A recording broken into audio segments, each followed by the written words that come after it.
that being that 12,528.68 would be from the capital project account or applicable account.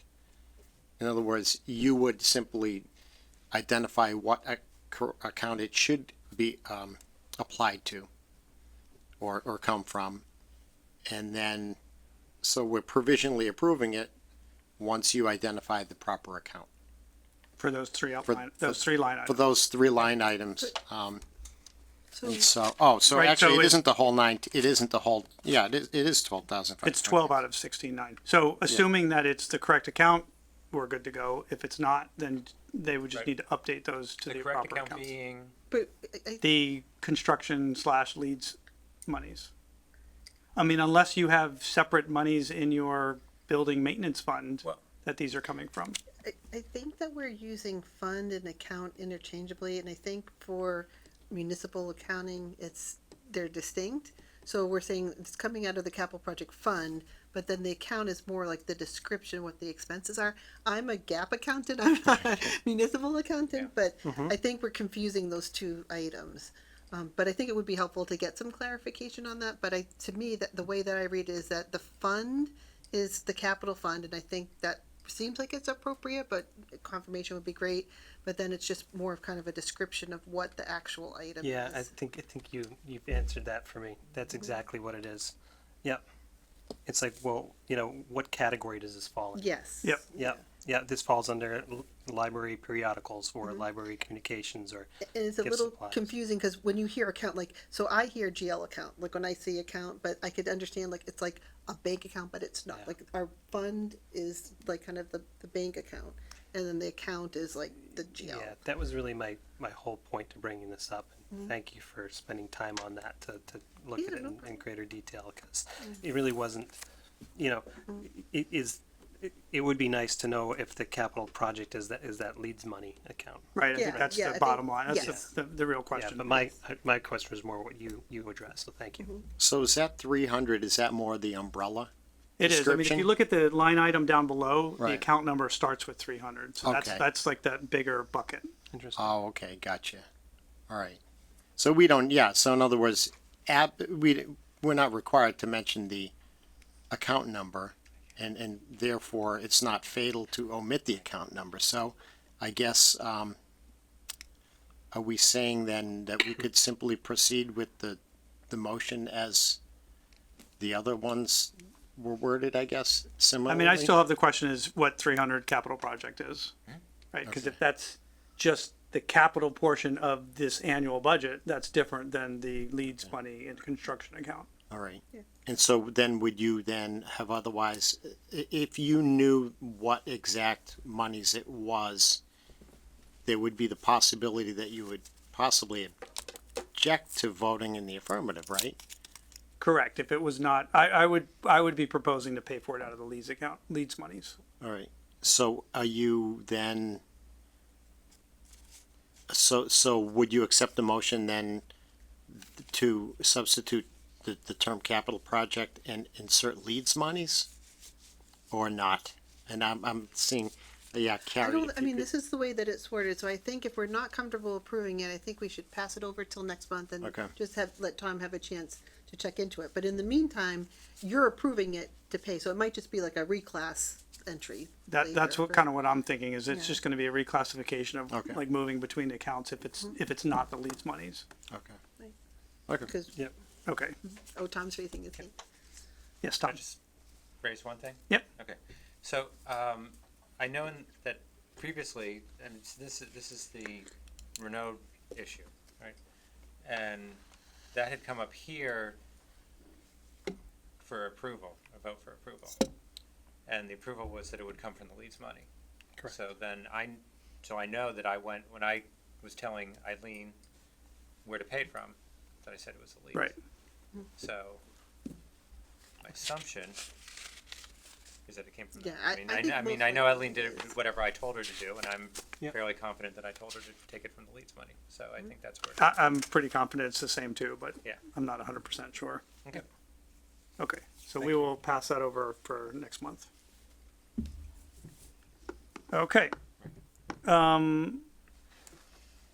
moving on, we're gonna go on to ongoing business, and speaking of, first item is the HVAC update by Tom.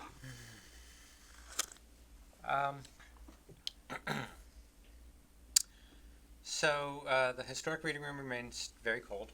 The update from last time, as of last meeting that we had, was that we had it scheduled for the people from Node to come, the technician to come to install a new compressor, which they did.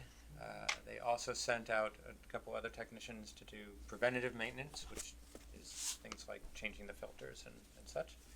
But they also had a technician on site to go through and do some more investigating to see how things were going, because there were some concerns. So there are a couple of different issues going on. One is the historic reading room, which is where it came about initially, but it's also is the area beneath it too. It's really the old section of the library. It's really the old library, which is all handled with the same compressor unit.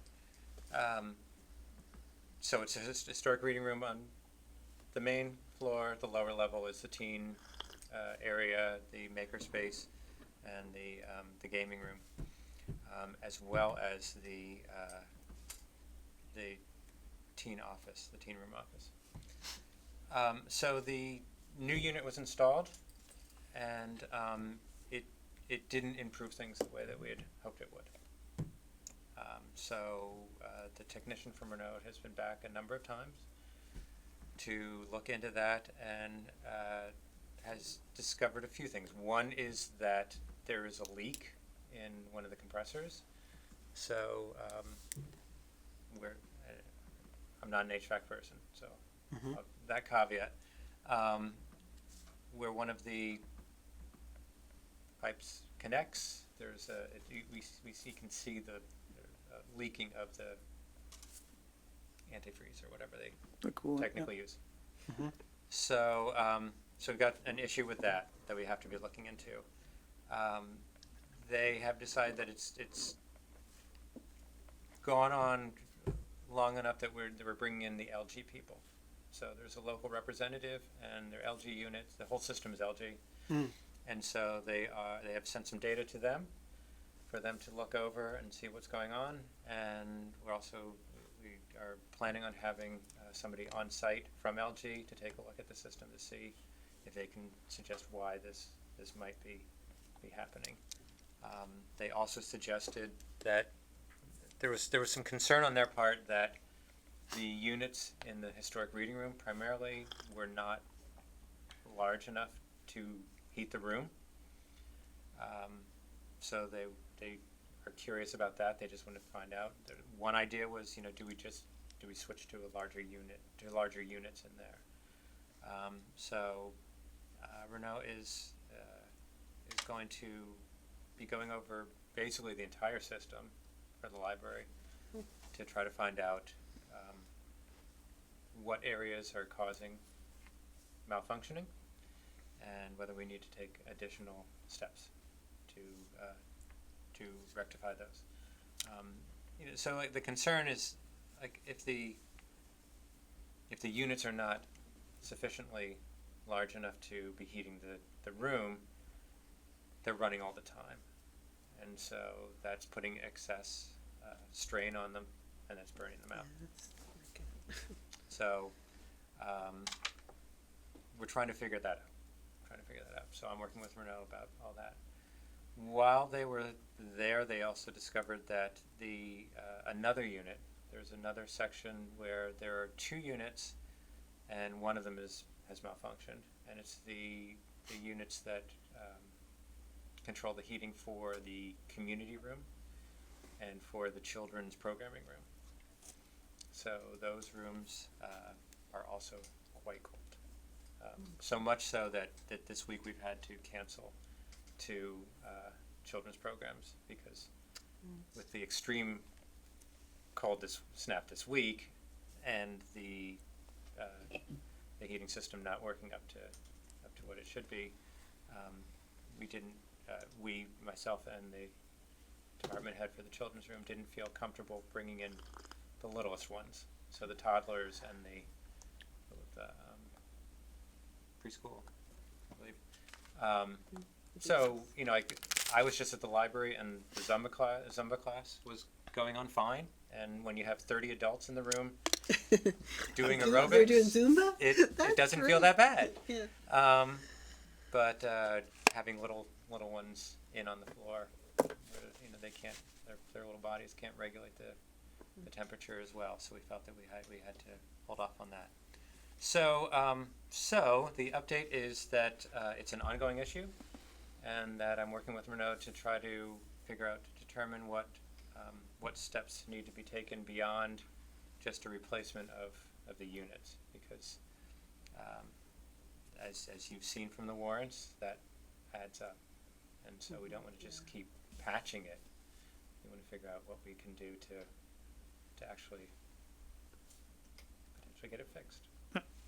Did when we met with William, the assistant town administrator, we talked about trying to dig up some of the construction documents, the commissioning, stuff like that. Do you know if he was I able haven't to been find able to any of that? locate Okay. any, and I'm not sure whether he has or not, Okay. but I can check on Yeah. that. I mean, I did get a hold of Andy Deschaines, who was the clerk of the works. And, you know, he just kind of reiterated that it went through the whole process, you know, the design specs and stuff like that. But he was going to also look for the documents, but I haven't heard back from him yet. And I'm sure it did. You know, I mean, it went through the process. Yeah, and last winter, I don't think we had any problems last winter. And that's one of the things that I was wondering about. I was like, was it always this cold? I mean, Yeah. Or is it me? I don't know. Yeah. Okay. But I mean, last winter we had the flooding, so we weren't using, you know, the community. The community room, right? True. So that wasn't. The historic reading room. I mean, there's no insulation. You know, it's you know, on a sunny day with those big windows, it's like, you know, it feels pretty good. It gets up to, you know, where some people leave their house regularly. But there's some days when we have patrons in the historic reading room with winter coats and hats on, you know, because it's just so darn cold. It is a large space, and it's not as much items in there as we used to have. Like it used to be very crowded. Yeah. True, We a lot of remember. people in there. Yeah. Yep. So, Aaron? and I'm sure this will be reflected in the minutes of last year. But if you guys recall, we had to close the library because it was so cold in the 50 degree range at one point, because it was more just we couldn't figure out how the HVAC would work. I think it was a historic reading room in particular, and I don't think it was this, you know, the same kind of challenges we have right now. But I feel like it was Debbie was sitting in one of our meetings and she said, I figured out the problem. You know, it was automation. I think a lot of it was automation. Yeah, I Or thought maybe it the was the original lights. problem was the Yeah. the control units were having a lot of issues too that first year, Yes. like And- thermostats and stuff. yeah. So it wasn't so much the units themselves. It was more just, you know, just trying to get used to a new building with some of it. And there were days where we had to close. So, I wasn't aware of that. It's interesting to know. Yeah. So we can go back and check in the old minutes and see But if that reflects anything. the library's been open another winter before that. The new library, I believe. Correct. yeah. This is So- the third winter. I don't. Do you remember? Does anyone remember if there was closures or anything that previous winter? It's hard to say. Yeah. So, and I guess my other question was, when we're talking about the historic reading room, I see those LG units that are, you know, Yeah. basically big enough to heat my bedroom, Yeah. right? Right. Is that what we're talking That's about? yeah. That's And how many of those do we have? two. Yeah, they're not that big. They're not that big. They're not that They big. were And very- and so they're working so hard to try to warm the room Yeah. that And heat rises, and it's a tall room. right. I mean, you know, because one day I was checking to see whether they were blowing out warm air or cool air, which was questionable. I mean, I had to get up on a table and reach pretty high. You know, Yeah. so we're talking, you know, it's good 15 feet up in the air and Yeah. And heat rises. as And you were said, those right. installed before we did the renovation, those They units? were. So if you think about before, we had the front desk, we had all the stacks, we had, you know, there was a lot of less airspace. Well, we also had Yeah. the radiators, Yeah. right? The original heat of the Oh. building were the radiators. So The radiators yeah. So are the no radiators are longer still there, Yeah. but the oil tanks are Right. not. It's Yeah. not a functioning unit anymore. Yeah. Okay. Though So one of the possible solutions that the technician from Renault was bringing up is, could we still use the radiators? Because he's wondering whether you could get a boiler in there, because there's gas coming into the building. Right. There's gas. We don't have the oil tanks leaking anymore, which is, I'm fine with that, but we do have gas coming into the building, and it is possible to have a boiler setup that would work on the gas, and then at least as a backup unit for weeks like this where we have particularly cold weather. So Yeah, I don't think that would be a lot of money to do that because everything already exists. right, Yeah. right. Yeah. Yeah. A Right. couple of Renault visits will pay for that.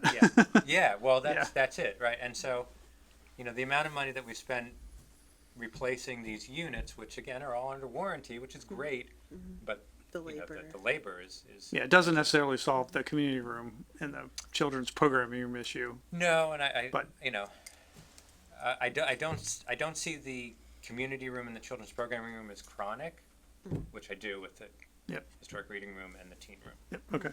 So the next steps is this LG visit with Right. Renault. Okay. Right. Do we know a time frame for that? Sometime within the next. It's a busy time of year for them. Yeah. But I just But saw you're him talking last a couple week. weeks. No, we're talking about I guess not this week, right? Okay, But yeah. potentially next week. Yep. Okay. I just had a quick question. So I mentioned 2 years ago, so we were kind of fighting with the previous HVAC company. I think that's why things kind of dragged on so long in terms of getting Renault in and to actually give us some real information about the current system. I assume there's no recourse with dealing with whoever designed the original system, given that it was designed incorrectly, right? If that's the determination. Yeah, I don't think we can conclude that yet. But if that's but if that's the case, is there any recourse there? Just I don't I know. think we'd have to talk to the town Okay. for that. All right. Okay. Any other questions on the HVAC? I mean, we certainly hope that we can resolve it quickly because we can't really afford to have too many days that we have to close the library. I just want to thank Tom for his attention to this. This is so valuable for the library, so I appreciate it, all you've been doing for that. Yeah, very So, important. Yeah, thank you. And we have a separate agenda item to talk about the teen office, so we can wait for that. Okay. The next item is the Grafton celebrates the holidays. You'll recall that in previous years, the staff got paid like time and a half for some of their hours over the Grafton celebrates the holidays event, and so there's been discussions around that. At this point, it's especially now that there's a union involved, it's really not the purview of this group to be figuring that out. It's the town administrator with the union. Yep. So my understanding is that they're in discussions now, and there's a proposal in front of the union, but there's really nothing that we have to vote on at this point. thank you. There might be one next month, hopefully. Okay, so they might come to us and ask for us to approve funding for Correct. that? Okay. Correct.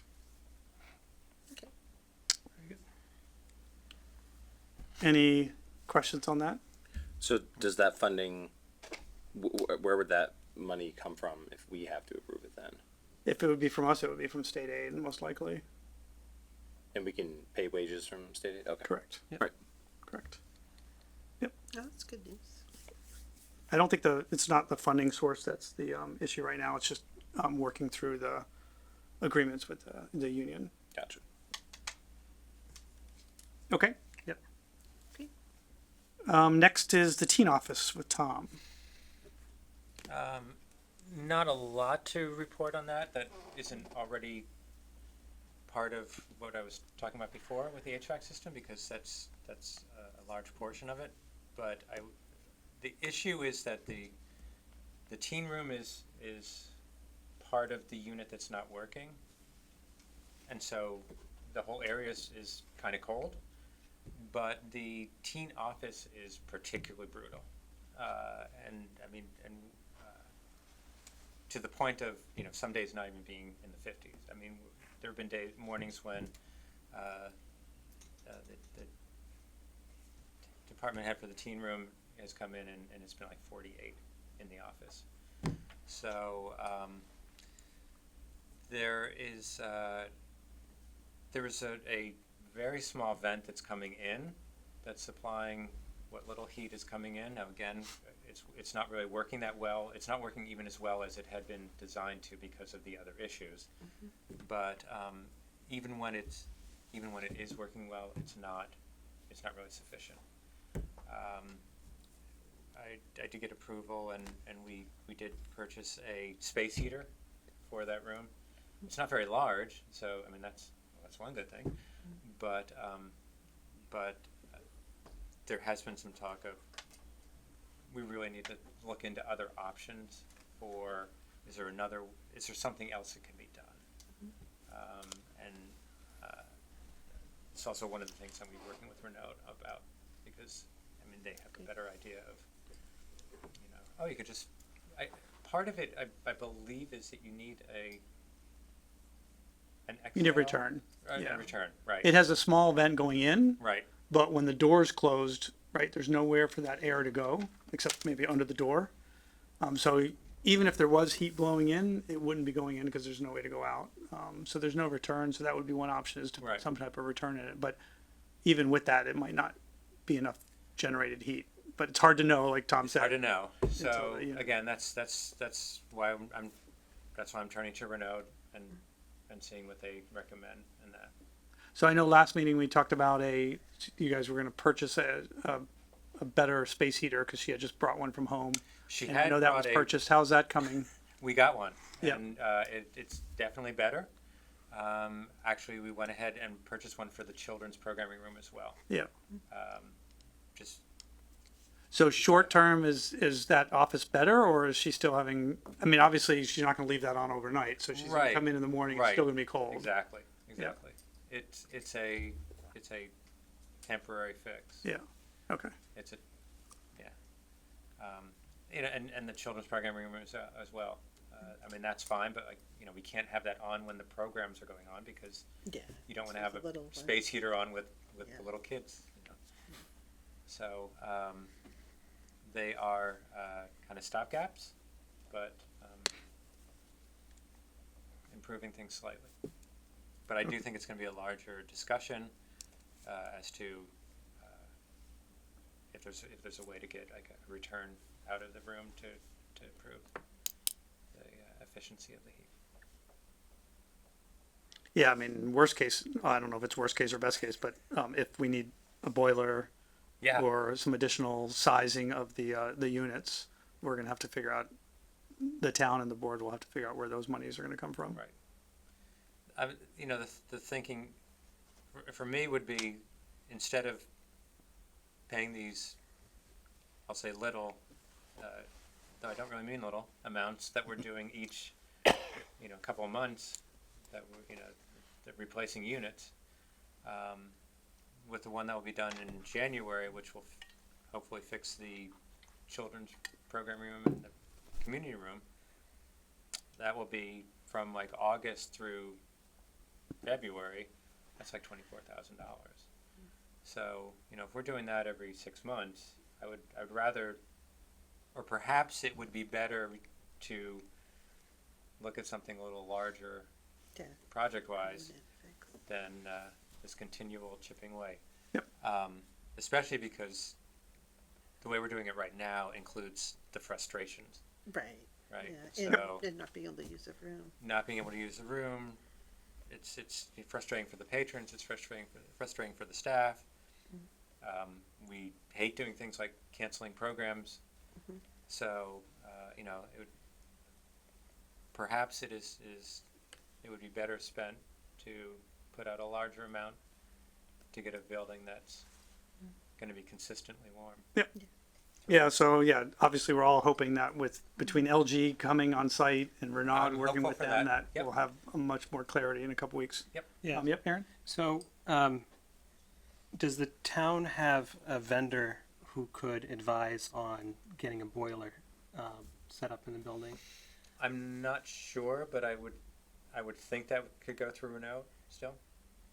And that's the town vendor. I mean, they're an HVAC company, so I would assume they would be at least one of the people that would put a bid in for that, or an estimate. Yeah. I mean, let's take that, multifaceted problem, right? Well, if we can add another dimension to it, I think that would be helpful. So I would say definitely pursue that. Okay. I think we Yeah. would be in support Yeah. of that, right? Great, Definitely. thank you. Yeah, I think it's a great idea. Roger? Do we have an approximate balance of the leads account currently? I know it was 200, but I don't know what the current balance is. Okay. I think there was a good amount in there, but we hadn't Right. spent a lot of it Really? recently. Right, because I think we just got, or sorry, were you saying the leads? Leads. Oh, you were saying leads. Okay, Leads sorry. account. I was thinking state aid. Yeah. I can try to look while Yeah, I we're was just talking. but- curious. In other yeah. words, we wouldn't necessarily be in dire straits, that we wouldn't be sort of necessarily scrounging around if we needed to do this on the quick. Great. All right, moving on to Friends update with Carrie. So the Friends met last Tuesday, and first I want to say thank you to Kim, who I was talking with Marianne about the table options, and I know that you're working with her to give some good options. So thank you. And then when I think they have an idea of what they're interested in, then that will come before the board, for funding to so to have like a round table to replace the rectangular one that got damaged in the course of the last year. The next big event for the Friends that is upcoming is going to be the Friends Spring Egg Hunt, which will be Saturday, April 12th. It's really a great community event that everybody enjoys. So looking forward, Tom, to you getting to experience it this coming year.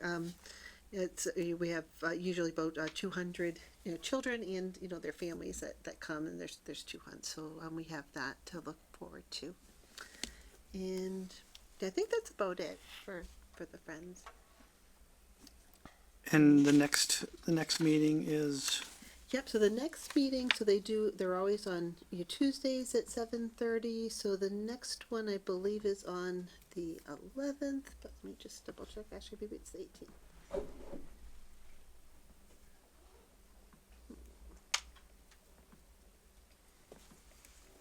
Yeah, let me check on that, because I don't have it in my calendar, but let me check and I can just confirm before we okay. get back. So I will say that the Friends are really a fantastic group that support the library, and really not an extension of the Board of Trustees. We all serve the library in different ways, but so Carrie is serving as our liaison, to make sure that relationship is fruitful, and but also I always found it really valuable for a lot of trustees to also kindle that relationship too, because it was really great to visit the library and be recognized by people from the Friends, and rather than just being another face, so that they know you're a trustee. And so I would encourage Chris, since you're new, if you haven't attended one, so you did. Yeah, you did join in for one. Yeah, You have, which is yeah. great, yeah. Or John, if you haven't gone in a while, or certainly Roger, if I you've have never not. been one. So that would be a really fantastic opportunity. I think they're mostly over Zoom these days. Yes, so that was one of the positive things that came out of COVID, because we used to go to the library, and now honestly, like especially in these bitterly cold months, it just works out really well. And the Friends do come together for things like Grafton celebrates the holidays and the book sales and everything, so it works out well. And the next one is February 11th. So if anybody is interested, we of course can't all attend because we can't have a quorum, but certainly like I do really make an effort to go to everyone to have that continuity, but would love to have other members join in as well, and I can share. It's the same Zoom details, so I could actually even send it to everybody, and then we just Is it always the second Tuesday?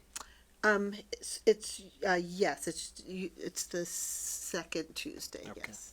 I have a running conflict with my other committee. Oh, It's the second that's Tuesday of the tough. month at Yeah, 6:30, and so yeah, they usually meet at 7:30. I don't know how Okay. long your meeting is. It's Typically kind of about tough to do 90 two in minutes. one night, but you know. Yeah, and Okay. it's very low commitment from the board because we don't actually vote. We just listen, Right. and it's really great for them to just see our faces. So maybe I'll attend one. yeah, that'd be great. Yeah, Thank it's you. been a Not few in- months not now, for me too, so I need Yeah. to attend too. Yeah, that'd be awesome. Yeah, Yeah. and it's just a nice way to thank them as well, 'cause, Absolutely. the funding that they Yep. provide. Yes, that's Great. the most important part of our attending these meetings is just to thank them for their efforts as well. Yep. Very, very fortunate. Any other questions regarding the Friends? Okay, I think before jumping to the walkabout, we should chat about although I guess we could throw it into the planning with Aaron. I sent an email, but we need to start working on the goals for the library director for Tom. You'll remember with the hiring, we had a bunch of onboarding goals, which were really about those first couple months. But with his annual review coming up on the anniversary of his hire date, which would be in June, obviously it's really important for us to come up with a new set of goals after the onboarding. Now that he's been onboarded, so I'd like to have a couple of us volunteer to be in a little subcommittee and talk about the goals. So if anybody is interested in joining that group, I think it's obviously a really important process that we need to go through to figure out, what Tom, from the board's perspective, what Tom should be focusing on as far as goals. Obviously, he's going to have his own goals for the library and for his work. So I would really love to be part of this process. So if no one else is interested, I will help. Although my time is few and far between these days, I'm trying to finish my degree. Yeah. So every night is like studying. But I do want to make sure that we're successful here, and I think it's a very important process. And I think I would have some valuable input. So if no one else is available, then I will help with this. Okay. I mean, I know Chris responded to my email, said that he was interested in joining too. Fantastic. Yep. Yeah. Anybody else? Yeah, John? I'll join in too. I don't. Do we need to keep it to a below a quorum? Yeah, So, as so long you as- get yeah. you have three. Right. That's what I wanted. Yeah. 1, 2, 3. Okay. Great. Done. Yeah. Perfect. Excellent. Thanks, guys. And then, of course, we would bring these goals to the next meeting for the board to review and approve. Yep. So is this is this a subcommittee? I don't know what we would officially need to have it as. Yeah, I don't know either. I mean, it's kind of like the policy committee. It's just a small group that's Yeah. working. No, but I have to look it up. But essentially, the chair is able to appoint small Right. committees or task groups, working groups, to accomplish a task, and then disbands it when the task is complete. Yep. Right. So it's So do I have to make an official motion to make that? I don't, well, my thing is, my opinion is that, since this isn't even remotely on the agenda, I think it would be out of order to actually vote on this or any other thing that isn't even on the agenda. Yeah, I wasn't expecting that a vote was going to be Yeah, required. Right. so, Okay. yeah. So I will reach out to the individuals after the meeting. And I think I'm sorry, did I interrupt? All right.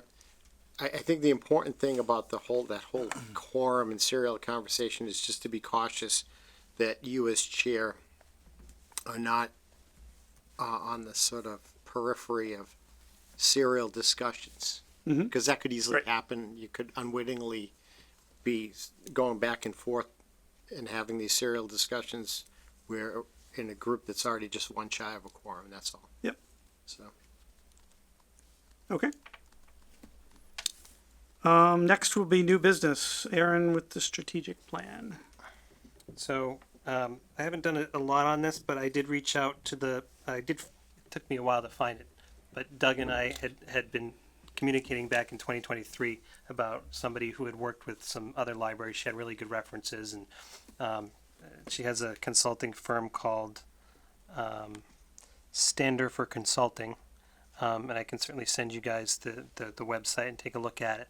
And she has, I think, a Calendly, I hate that word, site where we can book time with her. But I really just sent her an email to just re-engage her. It would be really great to have another trustee to meet with her virtually. And just, she said that she could, I'll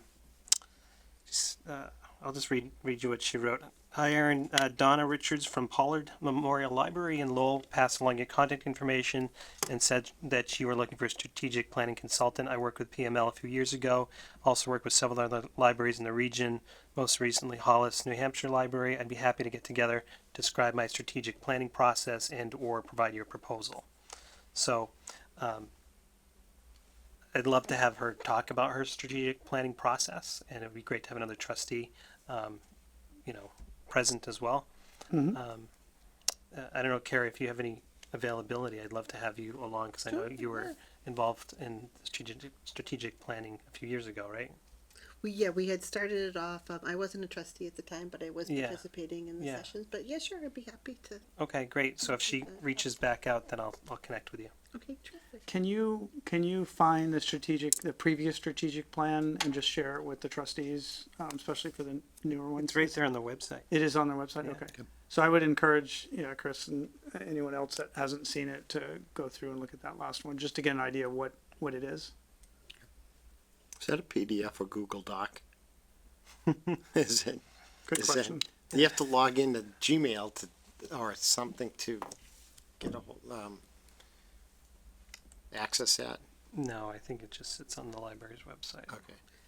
If not, just let me know and I can Okay. get it for you and distribute it to the group. Can we just go back for the library director evaluation? I don't know if everybody saw, but we did actually, or I got it. I'm assuming some folks got from the MBLC some guidelines for the director evaluation. It came from Alicia Hayden, BLC. So okay. And Yeah, there's actually a lot of content on the website as well about that process. I've been receiving numerous emails from MBLC. I've had to recategorize them as valid. They keep on going to my junk folders. And so I don't know about anyone else, but sometimes there'll be a sender or different senders each time with updates that my system didn't recognize. So I would invite everyone to check their junk and spam folders, because at least for me, that's where all the MBLC stuff has been ending up. Yeah. I would encourage you, if you get those emails and it looks exciting, just forward it to the whole trustee group. And I can't tell on the recipient end whether or not everyone else is receiving these. Yeah, that's Yeah, that's you the won't- thing. Like you can't really tell. So You won't like know that. Okay. Okay. I mean, I'm happy to forward that one, just in case anybody Yep. didn't get it. So I'll do that. Okay, I think that sounds great as a first step for the strategic plan, is to just get an idea of like what the consultant thinks, and like, is it somebody that we want to potentially bring in Yep. for the process. Any other questions for Aaron on that? Okay. Next is also Aaron, library hours. Yeah, so the policy subcommittee has scheduled a few meetings over the past 3 to 6 months, and a few of them were at the library, and so we started scheduling them at 7:00, which is when we schedule these meetings, right? Figuring it's a good time to meet. 7:00 was really hard to do at the library. Because you can really only book the room until 7:30, and by 7:45, you're really expected to start leaving the library. So generally, like if we want to work from 7 to 8, you can't, right? So you can really only work till about 7:45. So it really wasn't conducive to getting any work done for the policy subcommittee. So we started meeting at 6:30, which worked for all of us. But it also makes it really tough to get home, get changed, get something to eat, and go to your meeting. I mean, we're meeting on Zoom right now because we have a new member, and she doesn't live in town. She's another library staff member, and so just scheduling wise, we've just been meeting over Zoom for the moment. But I bring up my example because it's not the only example. And I was discussing with someone from the community, and they are parents of Grafton football players, and they were trying to meet at the library regularly, but it ended up really when they started to get into discussion, they had to close the library, so they exit the library and they'd still be talking in the parking lot, and then they'd be asked, you can't really hang out in the parking lot and talk, so they just stopped meeting at the library, right? And that's kind of that's just two examples that personally, I don't know if you guys have further feedback too, but this is just kind of fallout from taking that extra hour at the tail end of the library. And I don't want to say it wasn't the right decision, to change those hours. Certainly, I know there's a lot of benefits to why we did that, to open the library an hour earlier. There's a lot of people who really want the library open at that time. But,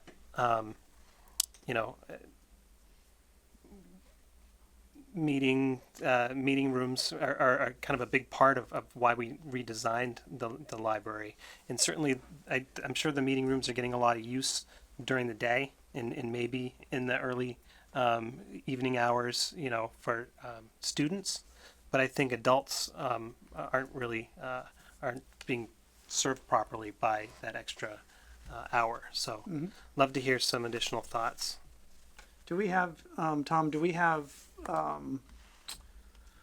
do you call it? Counters for like just how many people are coming in between 9 and 10 in the morning versus, 7 and 8 at night? Like, do we see a big shift in a lot of morning traffic because of the hour that we're open earlier? I don't have statistics. Yeah. I can speak anecdotally on it, and it is that the usage in the morning is substantial, Mm-hmm. and that I mean when we open the doors at 9, we got people coming in. Yeah. So clearly, having the extra time in the morning is benefiting the patrons greatly. Yep. I will say that the evening hours, once you're getting closer to 8 o'clock, which is the current closing time for most of the days, it's sparse. It's sparse. We're just not seeing the usage then. Yeah. So, since we're already to a point where even approaching 8, we're getting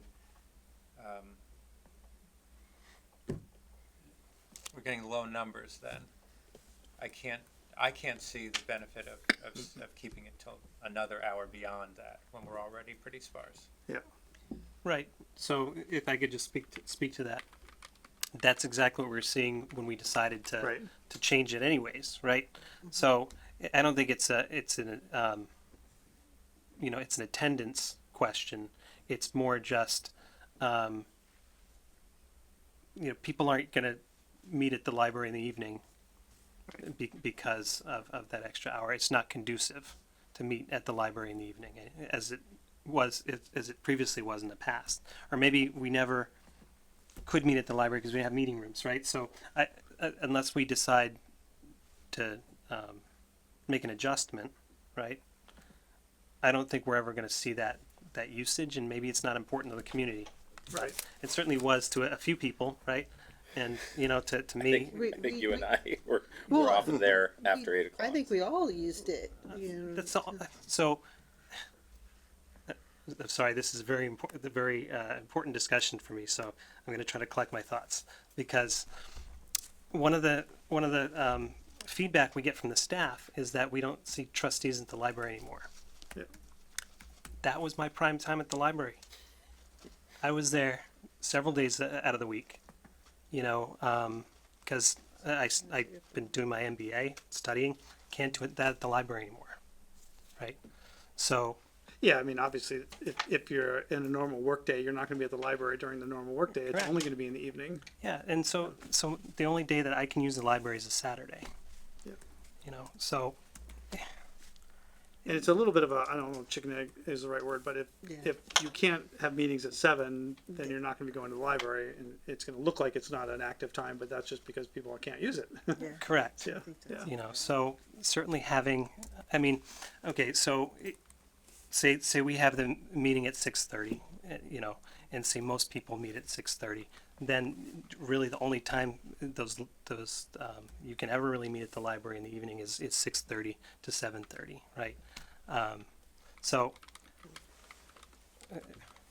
I don't know what point I was making there, but maybe since we do have like a Friday adjustment, right? We could potentially have like a bank in adjusted hours for evening hours, you know, 1 or 2 days a week. That might be more conducive to people meeting in the evening, and we could see if that's you know, if usage of the library, and we can promote that, maybe people will actually start coming more in the evening. Because I would wholeheartedly come more often to the library if it was open in the evening. Yeah, and you might get more business meetings and groups in town if Exactly. you're open a little bit later. Yeah. If we look at the total hours of the library from like a year ago to this year with the shift in times, the total hours we're open is the same. It's just we shifted hours. Is that right? I believe so, yeah. Was it a couple hours before? I think it's, well, when you say a year ago, we had, Well, 2 years ago, Shorter, you know, yeah, just 2 in the years ago. past when we were opening at 10 and opening until 9 and we had different Saturday hours. I didn't know if the total open hours was the same. no, because we're only open till 2 now on Saturday. Right. And we used to be open till, About 4. 4, and then Friday used to be, Friday is 9 to 6, and I think Yeah. it used to be 9 to 5, or 10 to 5, maybe even. Yeah, 10 to 5 or 10 to 6. okay, so, That's what I'm wondering. It's like, it seems like we've cut hours down on Saturday. yeah. Does that mean we're open an hour or 2 less the entire week? And could we go an hour later during the week, 1 or 2 nights? Were we open till 4 on Saturdays, or were we open? It definitely wasn't 2. Yeah. Okay. So we went from 60 to 58? Is that what we did? I think it was always 58. That's the number I remember. Okay. So Aaron, are you suggesting maybe, and I guess this would be subject to money aside and such, that extra, I'm looking at the Monday to Thursday 9 to 8. Are you saying that maybe extending that a couple of days by an hour, but then we would have to, that's a union issue, and you'd need people willing to work to 9, and then you add the commute back home, and not everyone lives in Grafton or an immediate. We have a number of people who live considerable distance from Grafton. Yeah. So I don't really want to bring up the past, but this was something the previous director did not want to change because it would be very difficult to change it back, right? And you know, to Tom's point is, yeah, so staff have a long way to drive, right? And nobody wants to be getting home at 10 o'clock at night. So now that we've done this, I think we're going to be hard pressed to make a change back. Certainly that the community expects it now to be open at 9. And I'm not saying that we change everything back. I just think I was that, referring to I thought you were referring to an extension on the evening side. Of Not course. switching back, but it would add to the total number of weekly hours. Yeah, Right, no. I'm just trying to accommodate both population groups, right? Adults who want to use the library in the evening. So you weren't recommending 9 to 9 2 nights a week? Correct. You were thinking 10 to 9. Yep. Just shifted an hour. Oh, Yeah. okay. Yeah. I think people are just used to, at least on the front end, 9 being the common denominator. If we switch it, just the confusion that could result as well. Well, they were used to it being at 10, you know. But I think But you're I think it'd saying be that it's- confusing if some days are open at 9 and some days are open at 10. And if, You know, 'cause you're shifting in an hour. That might be and then confusing. if people are waiting to come in the door at Yeah. 9, it sounds like there's a demand for 9. But definitely recognize, I mean, one of the benefits of the new building is the meeting room space. Yeah. Right. And if we're not able to accommodate the working population because they would be coming in at 7. Do you think we can, I think the new system, it's pretty easy to pull stats on in and outs of the building. I'm just kind of curious, like if we could, I mean, maybe it's just going to show what you said, right? We've got this I don't know if influx it at gives, 9. I don't know if it breaks it down by hourly time. I can look at that. Okay. See. So Google Maps actually will tell us, you know, usage on particular days and hours, I believe. Based on car traffic? I don't know how they do it, but they can tell when businesses are most busy during the week.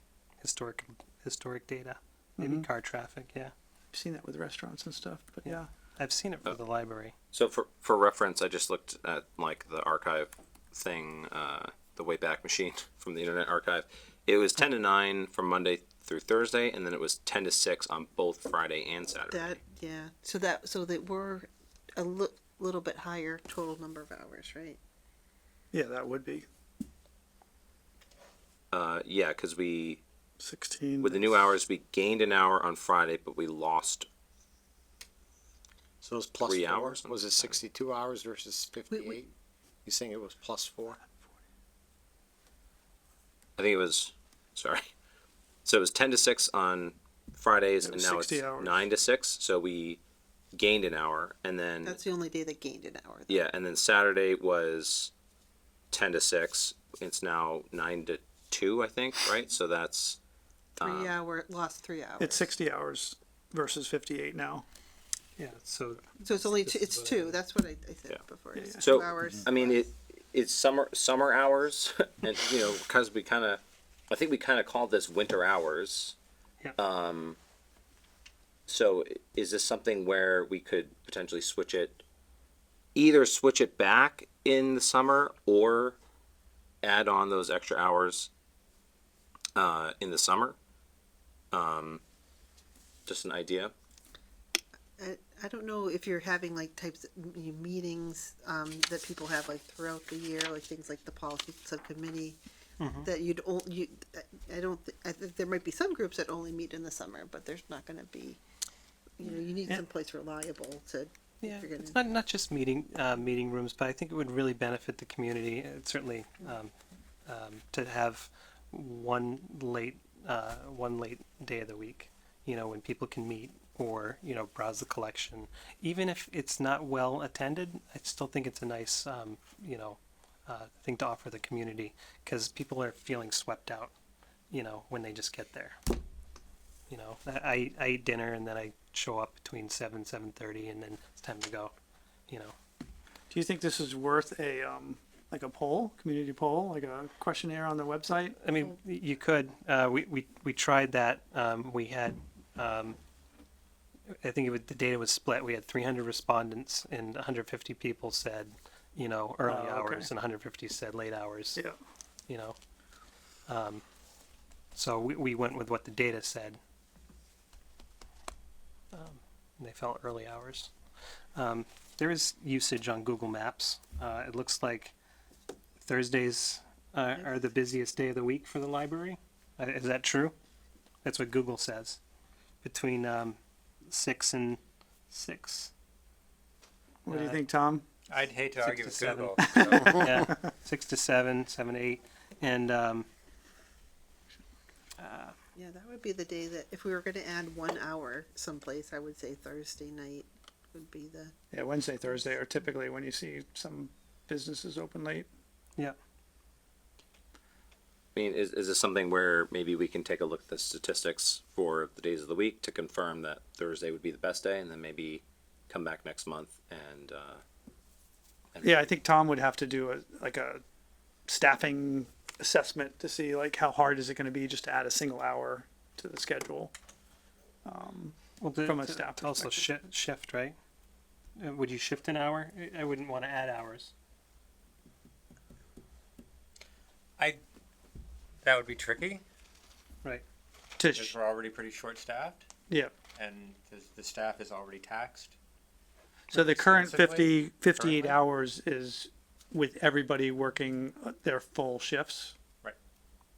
Okay. And so we are already what I would consider fairly short-staffed. Yeah. Or sparsely staffed. And so there's a couple issues. One is that that's part of the budget for what we have Sure. to spend for that. So adding extra is, I'm not sure where that comes from. No, I'm not asking to add extra hours. You're just talking about a shift, Yeah. like a 10 to 9 instead of a 9 to 8. So Yeah. again, going back to the idea of it being short-staffed, that gets tricky because then if we're already short-staffed and then we're going to be saying, well, we're going to cut back even more so that we can have somebody at a later hour, then it's coming from somewhere. so I have a question. So on Saturday mornings, and maybe maybe you could check the stats. So I hear, like, I think it would be confusing to change like the Monday through Friday 9 a.m. time to a different time. But on Saturday, I'm like, usually there's not like 9 a.m. programming for children on Saturday, right? Like those are, it would be really more during the week. 9 a.m.? I mean, we get a lot of usage though. Yeah. On Saturday mornings? Okay. Yeah. That 9 a.m. is, okay. Yeah. Interesting, okay. Yeah. So That's not my, I'm more the afternoon. yeah, yeah, So sure. But I mean, we have a lot of families. We have a lot of caregivers who are bringing. they come programming. birthing at 9 o'clock, okay. We do have programming early in the morning on Saturdays. Perhaps not at 9, but we do have usage. So All I right, will just reiterate that the usage early at 9 is considerable, and I don't want to give that up. Mhm. But I also don't want to tax the staff any more than they're already being taxed. And so I guess my question would be, what is it, the benefit, what's the benefit that we're trying to achieve versus the cost that we're going to have to pay, whether it be not necessarily in budgetary, but in the staff that's already overtaxed. Yeah. So I mean, what I'm hearing is the goal is just giving an opportunity for those normal workday people, you know, I would assume mostly adults, to have access to the library, you know, after work. So do you think it's reasonable to have Tom just think about it for a couple weeks, you know, think about the staff, the timing, the utilization of the library, and then continue the discussion next month? yeah, I think that makes sense to me. I just have one other question. So could we also maybe think about that extra hour, if we were to add an extra hour, like, can we perhaps like close off the children's room and the like certain rooms, and because you know, what we're talking about is making meeting room space available for people kind of later in the evening, so if we could kind of have like a restricted access to take some of the burden off.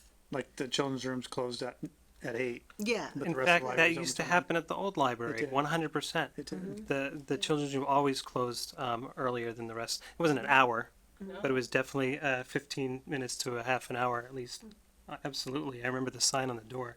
My kids were little. I mean, I can't. You would know better than me, but that was my experience at the library. Children's room had always closed before the rest of the library. It wasn't by much. Am I mistaken? Okay.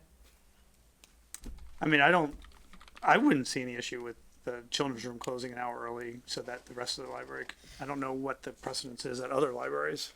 Yeah. Right, because it's unlikely that you're gonna have some Yeah, 'cause, I mean, young person. the little 9 kid o'clock at at 9, night. yeah, 8 to 9, you wouldn't expect to have little kids there. But I know this is the first, I'm assuming this is the first that Tom's heard it, so I would kind of like have Tom sit on it for, talk to some of his staff and think about Yeah. if it's a good idea, if it's not manageable, or is it something that we just budget for in the future? Yeah. Right? We want to do this, but we can't do it now, but the next budget cycle, we put in the budget for the extra staffing to do that. Yeah, I think that makes a lot of sense. Again, I'll just reiterate that the budgeting is just one element. And so I would just want to know what the intent is. And so if, from what it sounds like, it's the intent is so that we could have meeting rooms available. And I don't know if that's the usage of the library that, I mean, I guess that's, we would have to visit that. Yeah, I mean, I'd love to speak for the rest of the community, but I don't have enough data, but I know that John and I were there many nights during the week. When we had, That's my when we had question, is later how many hours. adults would just go use the library from 8 to 9? I Not even would talking about love meeting that. rooms. Yeah. Yeah, I mean, I don't know. Yep. I can't speak for everyone. One other issue that I just would like to raise is that when the hours were different before, it was also when there was not the union. And Yep. so this would be a considerable issue to take up with the union. So, Okay, but wouldn't it just be a budget for, whatever, 3 or 4 extra staff members? Or whatever the hour equivalent, 4 staff members times 1 hour, so an extra 4 hours of staffing, isn't it? I'm not even talking about a budget issue, though. I'm also talking about just and I can't speak for the union. Meaning the union has an end time at 8 p.m. at night, or I'm not sure. Okay. What's in there. I don't think so, but okay, I would it is a also, considerable change in work environment, though. I mean, I would also imagine, maybe correct me if I'm wrong, that from the sound of it, the librarians would probably prefer to have more budget just for the regular hours before we talk about additional hours. I get right. I would agree with you on that. Yeah. So are we fully staffed or not? You mentioned, We are fully staffed. Yes, we are fully staffed. okay, In terms but of as soon as someone what's- gets sick or someone's Right, going on a vacation, right. I mean, that's where the challenges happen. Right. So there's no wiggle room at all. Fully staffed. Yes. All the positions that are listed are occupied, And they're all working their full, and they're all working their full Full-time, and- whatever and- that and- is. And we're having to rely on temps as well when we, when somebody's out sick or when people are on vacation. So okay. is everybody agreeable to my suggestion of that Tom just kind of sits on it? I think if we could look at other libraries and see what, what they experience in the evening or just their hours in general. I would like for Tom to investigate the feasibility of doing one day where we could shift the hours. Yep. And if he hits a lot of resistance, then that's the feedback that I would like. Yep, okay. Yep. Sounds good. Thanks for bringing it up. I mean, the library is a community resource for the entire community, so we want to be able to support not only the kids, but the adults. Right. And most adults will say, I haven't used the library in years since my kids grew up. So I get that. A lot of kids use the library. But Yep. Okay. Thank you, Aaron, for bringing that up, and Yep. thanks for the discussion with everybody. yeah, great discussion. Thank you. Moving on then, Aaron, you're still on the list, policy update. You Okay. touched on it earlier, but So we finished the programming policy, and that has since gone off to legal. So we also added a new policy committee member. Is it Mary Mertland? Is that how you pronounce that? Yep. And we met over Zoom, and she really had some fantastic insight. I mean, right from the from the start, we hit the ground running with a new member. So that was really fantastic. So it's good to have that energy on the policy subcommittee. So beyond that, not a lot to say about the programming policy. It was just a lot of workshopping. But if there's any policies that the board would like the subcommittee to tackle, I'll certainly hear any suggestions. But if you need to know what we're working on next, I just need a moment to pull that back up, unless somebody has Do we it. have, or can you share just a list of all our policies? I don't think they're on the website. I mean, you can find them all on the website, but I just mean like a numbered list. Here's the 30 policies that we have. Do we have that? I think from the library website, if we go to the About section, the Yeah. policy section, all Yeah. of all the latest ones that have been approved are up there. Right, the latest, but that's what I'm just, okay. That's not what you were asking, though. I was thinking more from a trustee perspective, just so we can see like, hey, we've got these 30 policies, and maybe someone is going to have some questions on one of them. Maybe there's some that might not be relevant anymore or need to be reviewed. I know that's what the policy committee is doing as well, but just informationally get it to the entire. I see. So this. Yeah, I think if someone wants to review some of the policies, I think that would be a good place to start is the website. I think do they have the dates right on the website? I'm showing it here on the Oh, screen. yeah. Yeah. So I mean, I think in theory, Aaron, correct me if I'm wrong, like our plan is to kind of work on these new policies that we're working on, and then in theory have like a rolling review of like going back probably to the oldest policy and making sure it's up to date, and then going through those. I think we're still a ways off from doing that, but I would imagine that's how it would work, is that we would kind of continuously review the oldest policy, and then as new policies need to be created, we do that first. Sounds great. Thank you, John. Yep.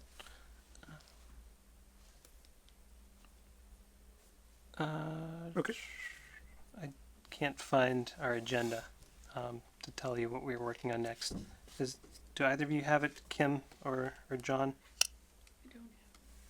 I can. Director's Oh, report I've got after it. Here we policy go. update. So library displays policy is our next policy. Then the volunteer policy. Just ask about that because I don't see volunteer.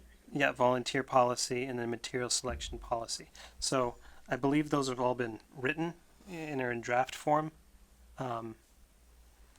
So if anybody feels strongly about which one we should do next, happy to hear it. Otherwise, we'll work in order. Library displays policy would be the next one.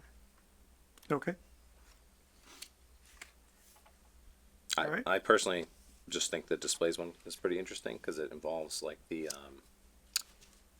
I don't know if anyone has noticed, or maybe I don't know if you've even been told about it, Tom, but there's like these metal strips that are for hanging pieces of art around the library. But No, that's the art. or is that the art display policy. policy? That's the a art separate one? exhibit Okay. display So policy. library displays policy. Oh, are- that's about the librarian selections. Or am I wrong? So that's a selection policy, right? The library displays are the It's like the the- bulletin the- board. the end caps. Yeah, but the I librarians think that's choose John what was goes referring to, there, though, yeah. right? Library selection for displays. Yeah, Yes. That's not just library selection for purchasing, library selection for what's going to be on display. yeah. Yeah. Yeah. Have we had any incidents in the library or any confusion over policies or issues with policies or incidents where you kind of had to point out policies to patrons? Not recently. Yeah, We okay. had one semi-challenge asking about why some things were displayed and other things weren't. Correct. Okay. I think someone was also bringing a dog into the library Oh. at some point. There was an issue about animals in the library, and so I referred to the code of conduct, which was good to have. Okay. Any other questions for Aaron on a policy update? If not, we will move on to Tom's director's report. And as is so often the case, a lot of it's been discussed in previous things that we've been talking about, but a few things I wanted to touch on. One was staffing. It was the last time we met, I announced that we would be having a staff development day, and we did. So January 16th, we had our staff development day, which was very beneficial. The library is closed, and staff got a chance to get together and spend some time during non-open hours, which is really important. So for the team building effect that we have was really beneficial. We had a very productive day. The morning session was given to a union meeting, so our union representative came in to talk to the staff about union issues. I wasn't there since I'm not part of the union, but I imagine that's what they spoke about. And then we had a large staff meeting, which was really great because people were able to give input in an open forum, which was really beneficial. We discussed quite a few things, one of which was the policies, which opening up for input into the policy group. And so we were thinking about presenting to the staff which policy the group, the committee is going to be working on next, opening it up for any suggestions because the staff are the ones who are on the front lines, and so I'd like to have their input on it, and then Mary Mertland and myself can gather some information and then bring that to the committee. I think that'd be very beneficial. And then later afternoon was given primarily to activities and team building activities, so it was a very beneficial day. Just while you mentioned that, and obviously the union is new. Is that the appropriate time to have the union do a presentation during staff development? Like, does that take away too much time from what you would want to do with your staff on that day? And the union thing would be a different day? Well, I mean, Or does it make sense that it's on the same day? well, I mean, it's hard to get everybody together, just Yeah. because the hours are prohibitive Right. for that, and so the idea of trying to get everybody together twice is probably not feasible. Yep. So Okay. I felt it was a sufficient use of our time Yep. to allow that to take place. Is there a requirement for, like, in the union agreement that they are given library time for meetings, and is there any, like, specificity as to how frequently that needs to be? I would have to go back and look at the agreement to see. Yeah, because I feel like at least the other union I know in town, they meet after hours. It's like they have like an evening meeting, like the school. I'm pretty sure the school union, they meet at night, so the teachers go there. It's not like they get a day off. I'm not questioning the need for that meeting. I'm just wondering if it's detracting too much from what you would need to do on a staff development day. So okay.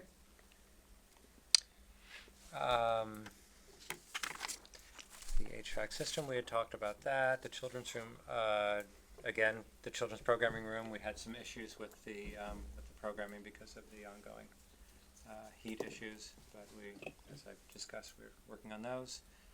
One other thing I just wanted to bring up, we are doing the Pen Pal program, which I'm not sure if people here are participating in, but this is something that sort of initiated by Mary, and because she had done it through another library previously, and we've been getting we get a considerable amount of calls from people confusing us with other Graftons, and so we started wondering what other Grafton libraries were like, and so we reached out to a few of them and initiated a program, Pen Pal program, with 3 other Grafton public libraries, one in Wisconsin, one in West Virginia, and one in Ohio. And so we have we initiated this Pen Pal program, and we got about 5 times what I was anticipating for us. We got about 190. We got 190 people Oh, that's cool. participating for the different, for all the libraries. But I'm happy to say that 68 of those are from Grafton, Massachusetts.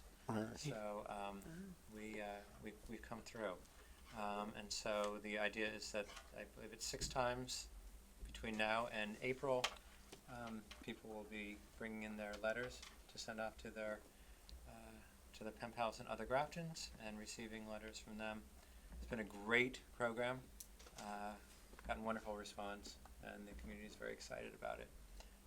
And so I know it's a great program because I got a letter the other day from I'm pen pals with the director from the West Virginia Grafton Public Library. So So it's a diverse age group as well. funny you should ask, because primarily it is people 12 and under and 50 and over. And what? 50 and over.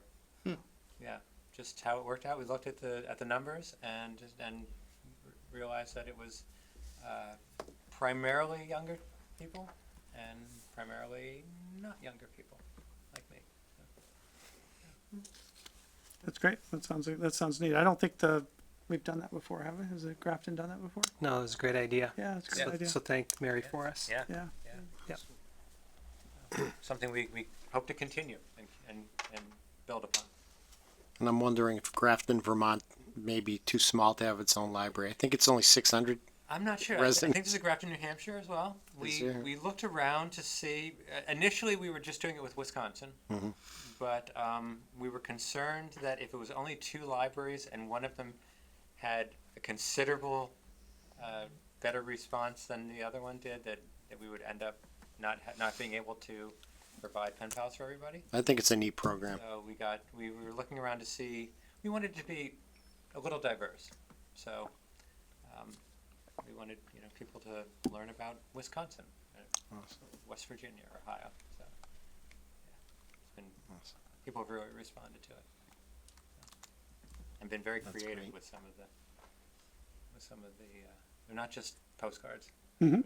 The postcard I got from the director in West Virginia was amazing. It's a work of art. So people are really Awesome. taking it to heart. Great. Do you, I know we've talked about in the past this kind of yes/no log that we liked from the director report. Yeah, no, I looked into that because you'd asked about that, and it turns out that the yes/no log actually turned into the patrons' comments log. Okay. Yeah. So we do have that. That's ongoing, and I'm reading that regularly. Yep. So in the past, I guess it was more of yes/no questions, but I don't think that was sufficient for the types of things that we were getting, and so we do have an ongoing log of that, where staff, whenever they get a comment from a patron, they're logging that in, logging who's putting it in, what the comment was, and if there was any follow-up necessary, or I mean sometimes they are why don't we have this anymore, or whatever it might be, and so sometimes they do require responses. Sometimes they're just comments from the patrons about usage of the library, and I will say that overwhelmingly very, very positive. So may I just add to that rather? So the yes/no log was kind of unique, right? And I like that you find a lot of value in the patron comments, right?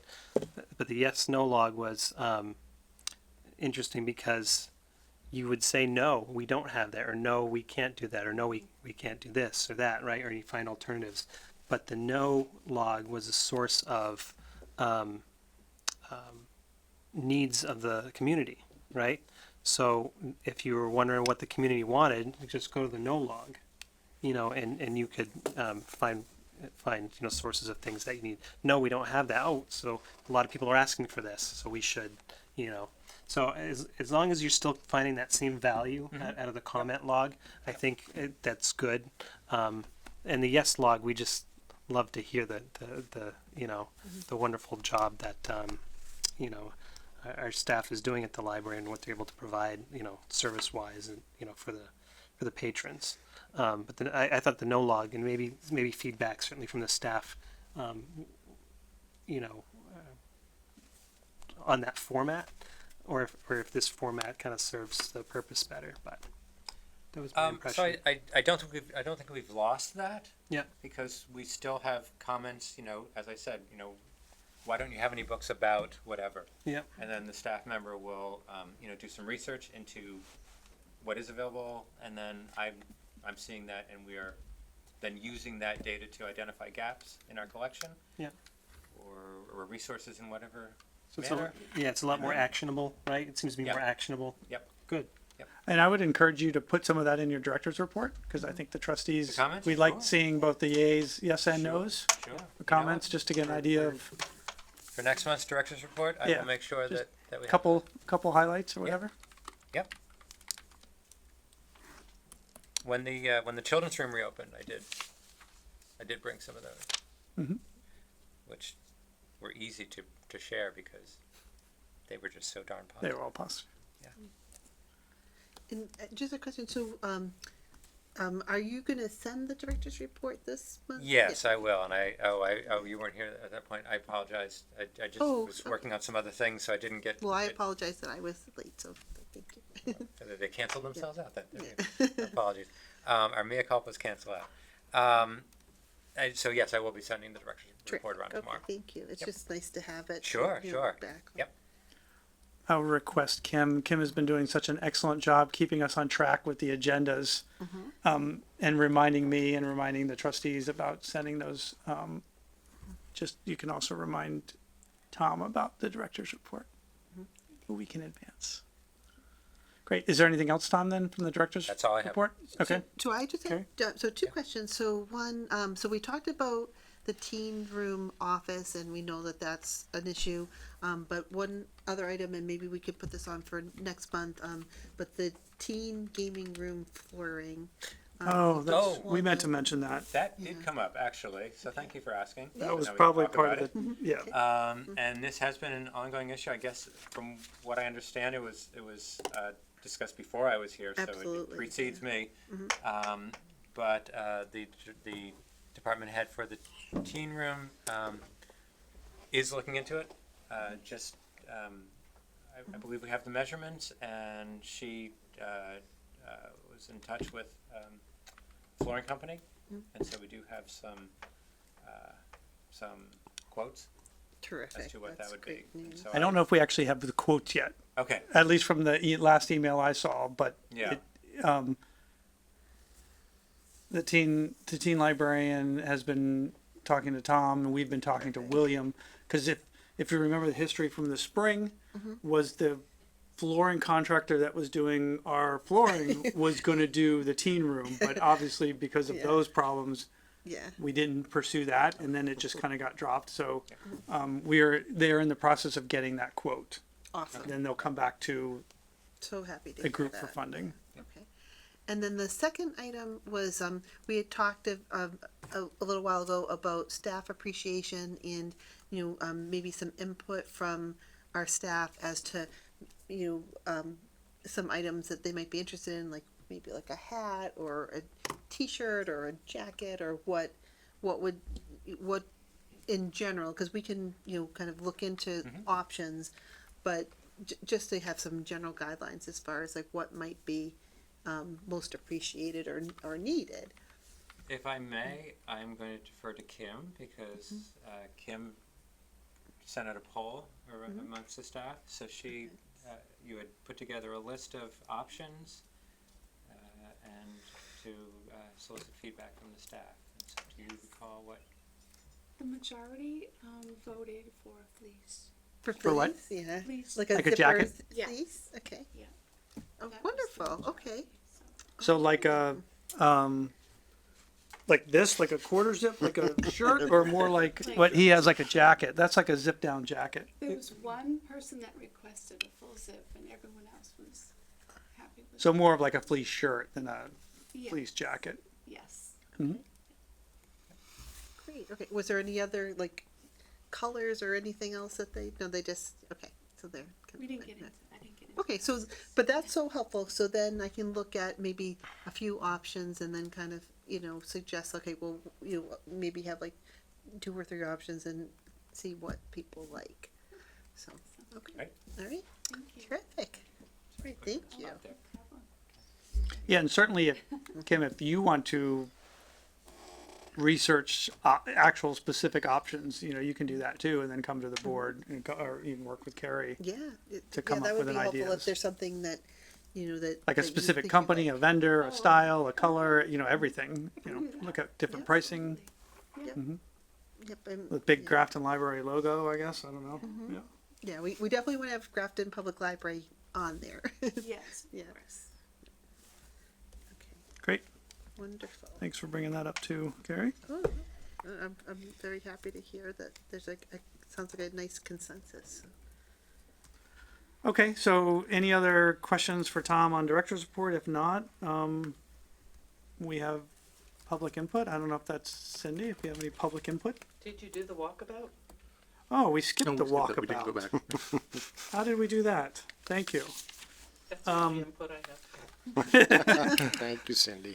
I did miss the walkabout. So backtracking to the walkabout, was Chris or John going to do that? Yeah. So Chris? John and I each went on separate days. I went last Friday. John went yesterday. The majority of what we had heard has been covered by Tom, which was really just the expansion of kind of some of the cold temperatures and some of those additional rooms, Yep. including the community room and the children's programming room, which were the main pieces that came out of that. Was there anything else, John, that you wanted to add? Yeah, there was one additional thing which I heard as feedback from some of the librarians, which was custodial. So I guess it is related to the walkabout in the sense that you know, the upkeep of the building and everything. And so I believe we're still on essentially half of a custodian's time.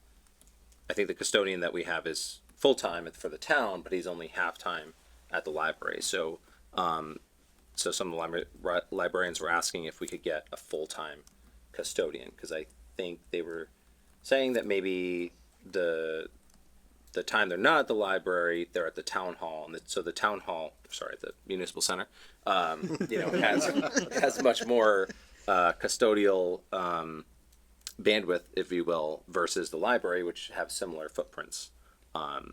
And I'm actually curious if the library has more foot traffic. Oh, I you would know. think so. So, I'm not sure who would be able to take that on, if that's something Tom would need to talk to the town administrator about, or Can Tom, can you confirm like how much FTE time we have from a custodian? I don't know what it is, but I can look into it. Okay. Sure. And I don't know, I'd have to find out what it was previously to find out whether there's Yeah. I mean, a as different rate. John mentioned, it's been a regular issue year after year, the custodial support, and then, of course, we have a Saturday too that we're open. We have nights that we're open. I think before we didn't even have like a dedicated We did not. person even half-time, but I believe now we just have a half-time custodian. Again, I think that the custodian is full-time for the town, but only half their time is spent at the library. So, There's actually two are there two different ones? Yep. Okay. who, so, but, I mean, both of them are full-time but part-time with us. Right. And are they there on Saturdays? Yes. Are they? No, No? no custodial staff on Just on those Saturday. Saturdays. Okay. And so if we end up with a snow on a Saturday, we're They kind are of there out of for luck. that. They are there for, yep. The I know. DPW, you mean, comes and does that, or a custodian will come and do that? I know the custodial was there. I mean, I know he was there on Monday actually, even though we were closed. They were there clearing the sidewalks and putting down the. Okay. Yeah, so I guess maybe if you can bring like what time we have allocated to the library, and then if we want to advocate for additional time and additional budget, we should. Yep.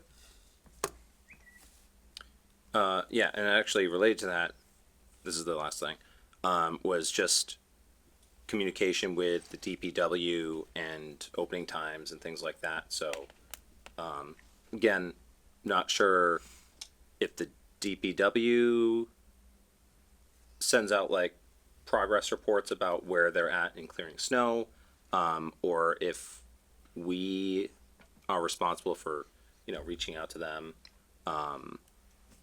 but I heard just some planning could be done better around that in terms of like delaying opening of the library and getting communication out about those things. So, because I think I'd heard that one of the librarians actually had to go and stop people from coming into the parking lot because we weren't open and we couldn't really have people wandering around an unplowed parking lot. I don't know how you prevent that. Yeah, I don't know. It's a me. Because the DPW, correct me if I'm wrong, Tom, but the DPW, I mean, the library's on the schedule, right? Yeah. They know they Yeah. need to come and plow Yeah. the drive. I've But been, it's gonna be, right, it's gonna be the schools first. Right. It's gonna be other priorities. The roads, the schools, et probably cetera. municipal center, police station, fire department, you know, all those things. So library's probably on the bottom rung in terms Right, of that, but Tom's process is to, at least know where, at least be in contact and communication with the DPW. And Yeah. then I guess working with your staff. I don't know if that's you every day or if there's someone else on staff, if it's a day that you're not in the office at the beginning of the day. so I've been in contact with DPW extensively to discuss this, and we are officially on the schedule. So as I understand it, the roads are first. School, I believe, is actually handled by a separate entity. They're not actually the ones who do that. So it's roads, and then the police and fire department, and then we're next. Okay. So we have an inclement weather policy, so that if there's we're basically following the school pattern, the school system. Mm-hmm. So if the school's delayed 2 hours, then we have an adjustment in our opening time, because with the understanding that it's going to be a while before DPW is going to get to us. Right. I think the incident you were referring to was not this past Saturday, but Saturday before, when we had a considerable amount of, we seemed like we were going to get a considerable amount of snow. And so there was concern about that as to when DPW was going to get there. So we did delay opening of the library. I was in contact with the staff who were on site. They were all able to get to the library fine. They were there, but they were concerned that if we had patrons coming in and parking, then it would be harder for DPW to do the plowing. Right. So we decided to delay opening for until 11 to provide time for DPW to take care of that. As to telling patrons that they can't come into the parking lot is really not something we can do. So this is the first I've heard of that. It's a municipal lot. If people want to pull in, they can pull in. So we can't tell people they can not park there. Right, at they're any gonna time. come in and park and they're gonna If they're try to gonna go in the come in and library park, and yeah. discover the library's not open yet. We can't be out there telling people, we can't be Yeah, at that the would be dangerous. we can't be out there at the front and stopping people. So I'm a little surprised at that.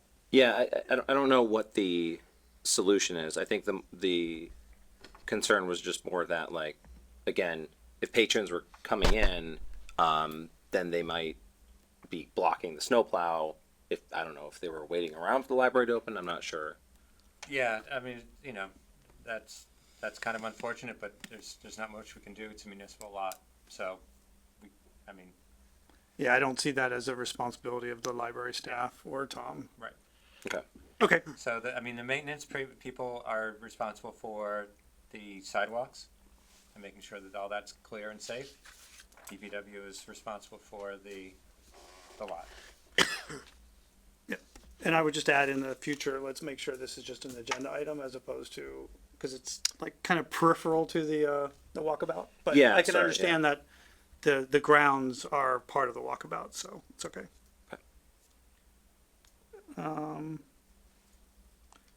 Anything else on the walkabout? That was it. Yep. So- Yep.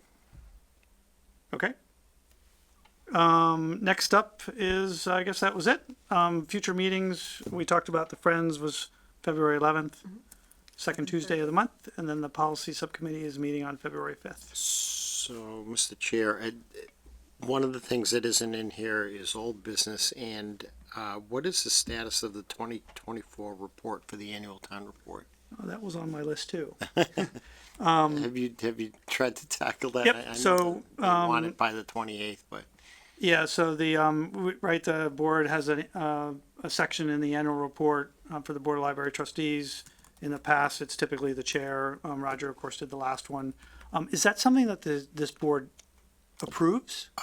okay, we didn't. I may have mistakenly thought that it required the board approval, and I think that you had, and then the rest of the board had agreed that it didn't, and so I had simply done it last year, but I think it was in the absence of the administrative assistant. So I don't have any historic familiarity with whether or not, now that we have an administrative assistant, would we be actually overstepping, even though it's our own report? Would we be overstepping in the same way that Kim does minutes and agendas? Because this is actually a report of the trustees, is that now off our table? Because I think I did it because we were lacking a full-time Right. administrative assistant. No, that's not I- why you did it. It's No? It's the Has it chair. always been the chair? I think it's always been, 100%, unless the chair appoints somebody from the board to write it in their absence. But now we have a union too, so I don't want to have us overstepping that nuance now, because Unless, did we have a union last year at this time? so Yeah. you're saying that somehow it's a union responsibility. I'm saying responsibility? I don't want to overstep by having us assume that it isn't. okay, I think yeah, we've always had the chair do Okay. it, but I'm doing it this year. Right. Like I already talked to you, I talked Right, to Aaron right, about right. the previous reports, Yeah. but I will review it with the position, the admin assistant Right. position, to see if it's in your Like, job description. I don't know whether it is or it isn't. I would love for you to I- not have to do one more thing, but, I mean, to me, it makes sense that it's the responsibility of the board itself. right, all right. It's asked of all the boards and committees in Grafton to write Right, a there. report, Right. Yep. right? So I would always, unless somehow this came under the radar and now it's her responsibility, it's highly unlikely. Yeah, okay, All right. And then I I have no don't need problem. it- I just don't want us to be overstepping. sure. That's Understand. And I didn't think we had to get it approved in this meeting, and my plan was to go through the meeting minutes and just do the Right. bulleted highlights like we've done in the past. yeah. Just look at the last couple of reports and just kind of roll with it. It doesn't, it's just doesn't have to be an exact. I actually really liked verbatim. yours last year because you reference the online meeting minutes and the online recording. So, the goal of the annual report is to highlight things, but if they Right. want to get into the details, they would then go somewhere Yeah, else. right. It can be a lot of cross-reference. We don't have to do all of their homework for them. Yep. So, Yeah, Sounds great. Because you can definitely click the links in the book, right? Yeah. You Yeah, just in look the at book. No, a we need piece of QR paper. codes. QR codes. Hey, there you go. That's not a bad idea. It's the only way. All right, anybody have any other finishing business before we adjourn? All right, I'll entertain a motion to adjourn. Motion to adjourn. Second. Motion made and seconded, all in favor? Aye. Aye. All right, I declare us adjourned at 8:56.